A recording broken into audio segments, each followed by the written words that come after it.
제가 교육총괄 목사를 하고 있을 때 유치부에 어느 한 부모님께서 찾아오셨습니다. 뜬금없는 질문을 하시더라고요. 목사님, 저희 아들이 성경에는 왜 공룡이 나오지 않냐고 물어봤는데 이거 어떻게 가르쳐 줘야 합니까? 라고 물으시더라고요. 그렇죠? 성경에는 창세기를 아무리 뒤져봐도 공룡의 공자는 나오지 않습니다. 그래서 제가 이제 그 부모님께 말씀을 드렸어요. 성경은 세상의 역사를 가르치는 책이 아닙니다. 성경은 예수님의 구원에 대해서 가르친 책이죠. 그래서 하나님은 공룡을 창조하셨습니다. 하지만 공룡은 구원과 관계없기 때문에 성경에 나오지 않습니다. 그것을 아이에게 잘 이해시키도록 설명해 주세요라고 말씀드린 적이 있습니다. 여러분, 우리가 가지고 있는 이 성경 66권은요, 구원자 되신 예수 그리스도를 증거하는 책이고 구원의 역사가 어떻게 우리에게까지 흘려져 왔는지를 기록한 은혜의 말씀이 바로 성경이죠. 그래서 성경을 성경답게 우리가 바라보기 위해서는, 성경을 하나님의 말씀으로 우리가 받아들이기 위해서는 반드시 믿음의 눈이 필요하다라는 것입니다. 하지만 우리가 살아가는 세상은 어떠냐면 이 과학이라는 것으로 신의 영역을 조금씩 침범하고 있죠. 그리고 과학으로 오히려 신은 없다고 증명하는 그런 시대를 살아가고 있습니다. 제가 숭실대에서 신학 석사 과정을 하고 있을 때 과학신학이라는 수업을 들은 적이 있는데요. 물론 이 수업의 목표는 과학과 신학의 조화를 이루는 것, 하나의 목표를 가지고 있다는 것을 배우지만, 개인적으로 그 수업을 들으면서 느낀 것은 과학은 신앙을 끊임없이 연구해서 사람들이 생각하는 신앙을 과학적으로 입증하려고 하는구나라는 것을 느꼈습니다. 쉽게 말하면 신앙은 영적인 것이 아니라 신을 갈망하는 사람들에게서 나오는 심리적, 과학적인 반응이라는 것이죠. 그래서 신앙을 얼마든지 과학적으로 설명한다라는 것을 제가 그 수업을 들으면서 참 많이 깨달은 것 같습니다. 이렇게 사람들은요, 본능적으로 이해해야 믿게 되어 있습니다. 그리고 거기에 과학적으로 증명이 된다면 더욱 신뢰하는 것이 바로 우리 사람들이라는 것이죠. 하지만 성경과 신앙은 하나님이 이해가 되어야지만이, 그리고 그 성경의 내용들이 증명되어야지만이 믿을 수 있는 것이 아닙니다. 성경의 내용은 있는 그대로 믿어야 하는 거예요. 성경에 기록된 것이라면 그 사실 하나만으로 그대로 믿어야 한다는 것입니다. 그것이 바로 신앙이고 그것이 믿음이라는 것이죠. 사실 지금은 그런 것들이 참 많이 사라졌지만, 제가 어릴 때만 해도 소위 말해 잘 나가는 부흥사, 그리고 어느 기도원 원장님, 그리고 이제 치유의 소명을 받은, 사명을 받은 이 목사님들, 이런 분들을 통해서 그런 분들이 집회하거나 기도할 때나 이럴 때에 치유의 역사가 일어나고 귀신이 떠나는 역사가 일어나고, 사실 이런 역사가 참 많이 일어났어요. 사실 이러한 놀라운 그 말씀의 역사가 요즘에는 이 사이비 이단들이 이걸 가지고 장난을 쳐서 그렇지, 여러분, 우리가 이 말씀만 봐서는요, 그것은 말씀의 능력입니다. 성령의 역사심이에요. 그리고 그것은 우리나라에 뿐만 아니라 전 세계적으로 그런 역사가 일어나고 있는 사실이라는 것이죠. 하지만 요즘은 어떻습니까? 그것에 대해서 잘 믿지 않아요. 사실 부끄럽지만 저도 마찬가지입니다. 저도 공대 출신이고 이 머리가 이성적이다 보니까 이해가 되지 않으면 아무리 말씀이라고 하더라도 그 말씀을 믿기가 너무 힘들어요. 그래서 누가 기도해서 병이 나왔대, 누가 기도했더니 힘든 그 어려운 그 질병이 바로 나왔대, 이런 말을 들으면요, 사실 믿기가 어려워요. 무엇부터 의심하냐면, 저 기도하는 사람이 진짜인가?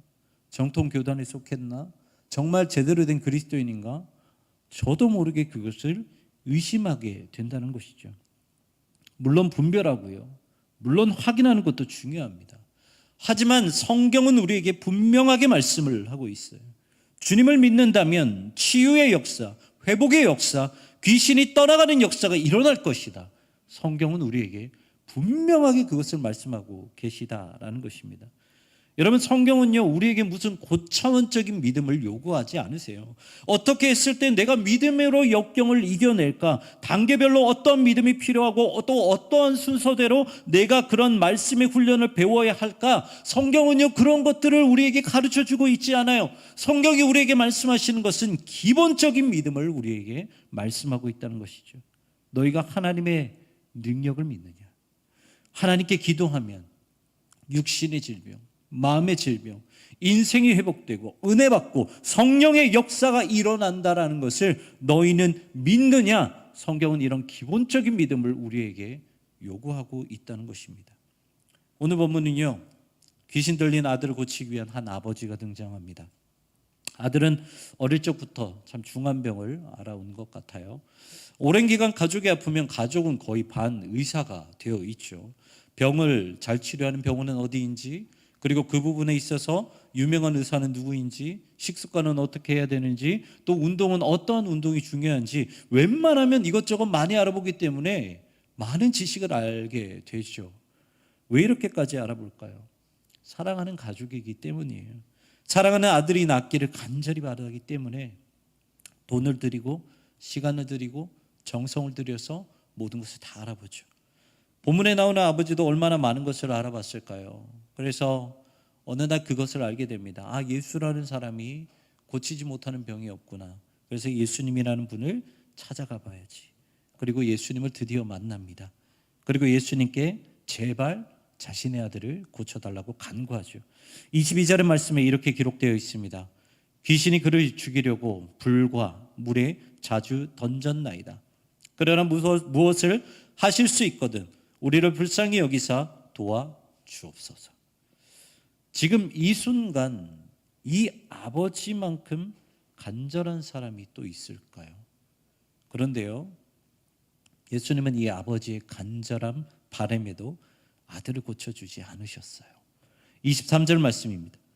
예수께서 이르시되 할 수 있거든이 무슨 말이냐, 믿는 자에게는 능히 하지 못할 일이 없느니라 하시니, 예수님은 간절한 마음으로 도와달라는 아버지의 말이 끝나기 무섭게 할 수 있거든이 무슨 말이냐라고 그 아버지에게 호통치셨다는 것이죠. 그리고 무엇을 말씀하시냐면 바로 뒤에 믿음이라는 것을 말씀하셨다는 것입니다. 어떠한 고차원적인 믿음이 아닌 예수님께 구하기만 한다면 무슨 병이든 치료할 수 있는 그 믿음, 예수님은 그 믿음이 빠졌다고 아버지를 호통치고 있다는 것이죠.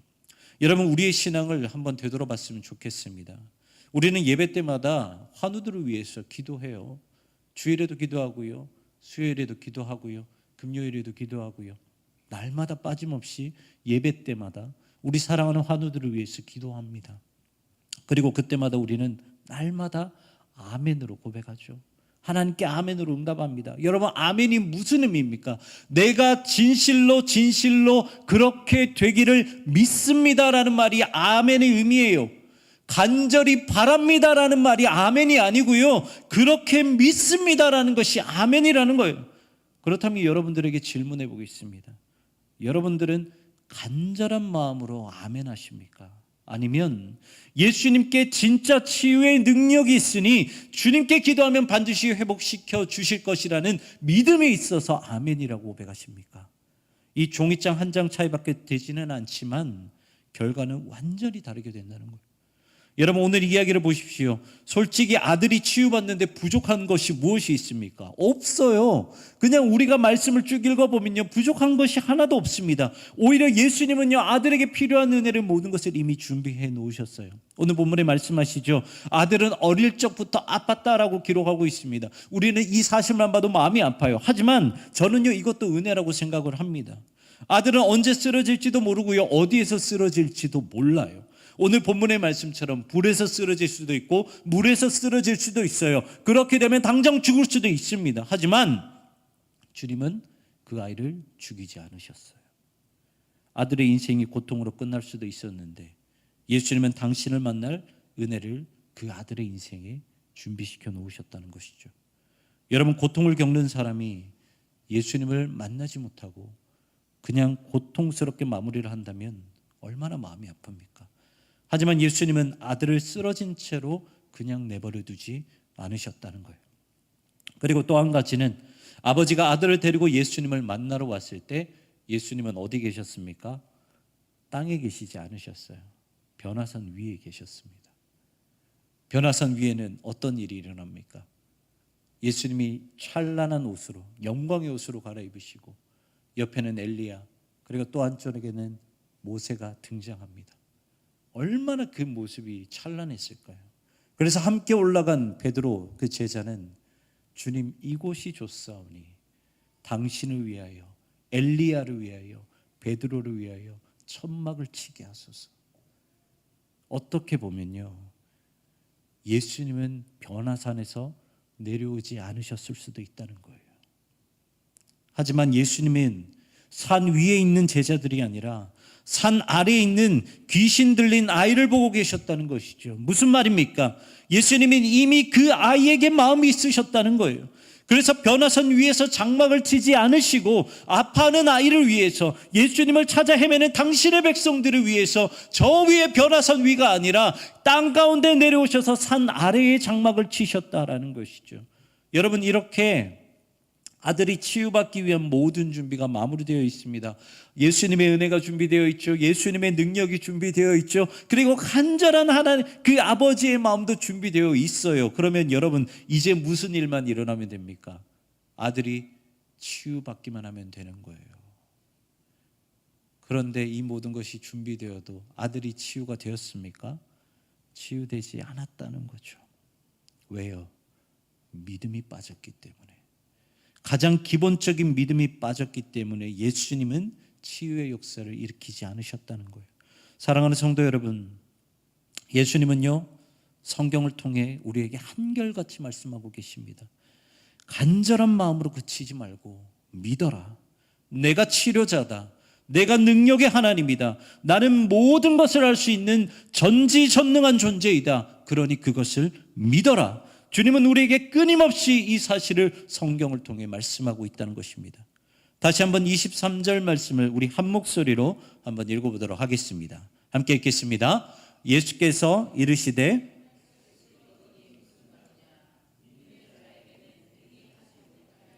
없느니라 하시니 아멘.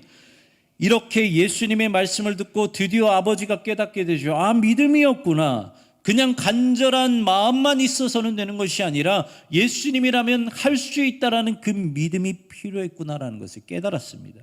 그리고 나서 24절에 뭐라고 말하냐면요, 그 아이의 아버지가 소리를 질러 이르되 내가 믿나이다. 나의 믿음 없는 것을 도와주소서라고 말했다는 것이죠. 여러분, 24절의 말씀을 한번 잘 보십시오. 이제 무엇이 더해졌습니까? 아버지가 소리 질러 이르되 이 아버지의 간절한 마음에 내가 믿나이다. 아버지의 믿음이 더해졌다는 거예요.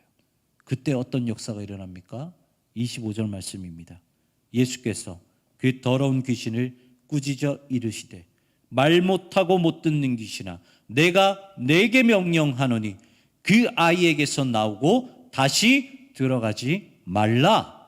아멘. 간절한 마음에 여러분 믿음이 더해졌을 때 예수님의 역사가 거기서 일어나게 되었다는 것입니다. 제가 어느 날 큐티를 하는데요, 저는 묵상할 때 그냥 묵상하지 않고 왜 하나님은 저렇게 하셨을까? 그리고 이 본문에 나오는 주인공은 왜 이렇게 행동했을까? 그리고 내 삶에는 어떻게 적용해야 될까? 이렇게 하나하나 이제 살펴보면서 이제 말씀을 묵상합니다. 그런데 그날따라 희한하게 묵상이 안 되는 거예요. 이 본문이 히스기야가 15년 더 생명을 연장받은 그 본문이었는데 그날따라 묵상이 전혀 안 되는 거예요. 답이 안 나오는 것이었습니다. 그런데 그때 깨달은 것이 있어요. 왜 굳이 이렇게까지 답을 찾으려고 할까? 왜 굳이 이렇게까지 내 삶에 적용시키려고 할까? 그냥 말씀은 있는 그대로 은혜인데 왜 이렇게 억지로 메시지를 만들어내려고 할까? 이런 생각이 들더라고요. 그래서 그날은 그냥 아무것도 하지 않았습니다. 그냥 본문의 말씀을 그냥 받아들였어요. 여러분, 성경은요, 하나님이 세상을 말씀으로 창조하셨습니다 라는 그 말씀으로 시작해서 마지막 요한계시록 새하늘과 새 땅의 본문으로 마무리됩니다. 과학적으로 전혀 증명이 되지 않아요. 오늘 우리가 살아가는 세상과 우리가 살아가는 현실과는 전혀 상관없는 괴리가 큰 말씀이죠. 하지만 그렇게 이해가 되지 않아도요, 죄송하지만 믿으셔야 합니다. 그래야지만이 성경에 기록된 그 은혜가 우리의 것이 되는 거예요. 그래야지만이 하나님께서 성경 66권에 펼쳐놓으신 그 원대한 창조 질서 가운데 우리가 들어갈 수 있다는 것이죠. 영성신학자이신 유진 피터슨이라는 분이 잘 산다는 것이라는 책에 첫 장을 보면요, 이런 제목이 있습니다. 말씀이 첫 번째였습니다 라는 주제가 있는데, 그 말씀에 글이 이런 글이 있습니다. 제가 읽어드리겠습니다. 말씀이 첫 번째였습니다. 말씀이 다른 모든 것에 앞섰습니다. 말씀이 첫 번째가 아니었다면 모든 것이 엉망이 되었을 것입니다. 말씀이 두 번째, 세 번째였다면 창조의 리듬과 연결되지 못했을 것입니다. 말씀을 허투루 대하거나 부주의하게 여길 때 우리는 말씀의 본질적이고 인격적인 친밀함으로부터 멀어집니다. 저는 우리의 믿음도 다르지 않다고 생각해요. 우리 안에 기본적인 믿음이 있어야 우리의 삶이 하나님의 창조 질서와 연결될 수 있고요, 우리 안에 기본적인 믿음이 있어야 우리의 삶이 예수님의 능력과 예수님의 은혜와 예수님의 응답과 연결될 수 있다는 것입니다. 그렇다면 이 기본적인 믿음, 예수님은 능력자라는 이 기본적인 믿음을 갖기 위해 우리는 어떻게 해야 될까요? 예수님은 오늘 보면 마지막에 병을 치유하지 못한 제자들에게 이렇게 말씀하십니다. 29절 말씀입니다. 이르시되 기도 외에 다른 것으로는 이런 종류가 나갈 수 없느니라. 아멘. 예수님은요, 그 전에 19절에서요, 이 제자들을 꾸짖을 때 무엇을 말씀하시냐면 이 믿음이 없는 세대요 라고 말씀하십니다. 그러니까 예수님이 아무리 제자들이라 할지라도 이 아버지, 주인공이었던 아버지와 같이 그들은 믿음이 없었다라는 거예요. 그런 제자들에게 예수님은 믿음을 가질 수 있는 방법을 뭐라고 말씀하시냐면 오직 기도밖에 없다. 너희가 믿음을 가지려면 기도하라고 말씀하시죠. 예수님은요, 하나님이십니다. 그런데 이 사복음서의 말씀을 보면 사역을 하기 전에 끊임없이 한적한 곳으로 가서 기도하시는 예수님의 모습을 볼 수 있어요. 대표적으로 마가복음 1장 35절부터 37절에 이렇게 말씀하십니다. 새벽 아직도 밝기 전에 예수께서 일어나 나가 한적한 곳으로 가서 거기서 기도하시더니 시몬과 및 그와 함께 있는 자들이 예수의 뒤를 따라가 만나서 이르되 모든 사람이 주를 찾나이다. 아멘. 예수님은요, 사역하기 전에 한적한 곳을 찾으셨어요. 그리고 거기에서 기도하셨습니다. 하나님과 하나 되기 위해, 하나님의 능력을 행하기 위해 주님은 먼저 기도하셨다는 거예요. 그리고 나서 그 다음 내용이 무엇입니까? 베드로와 제자들이 예수님을 찾아와 말하죠. 많은 사람들이 예수님을 찾습니다. 바로 예수님의 사역이 기도 뒤에 시작되었다는 것입니다. 여러분, 우리가 성경에 나온 그 말씀, 예수님의 능력, 그리고 아버지가 오늘 본문을 통해서 경험했던 그 놀라운 치유의 능력을 우리가 얻어 누리기 위해, 받아 누리기 위해서는 우리도 동일하게 예수님처럼 날마다 우리의 기도의 골방을 찾아서 기도해야 된다는 것이죠.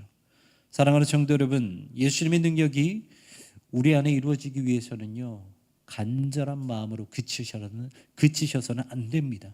그냥 아멘만 고백한다고 돼서 이루어지는 것이 아니에요. 간절한 마음에 우리의 믿음의 고백이 더해졌을 때 예수님의 능력이 우리의 삶에 이루어진다는 것입니다. 성 어거스틴이 이렇게 말을 했어요.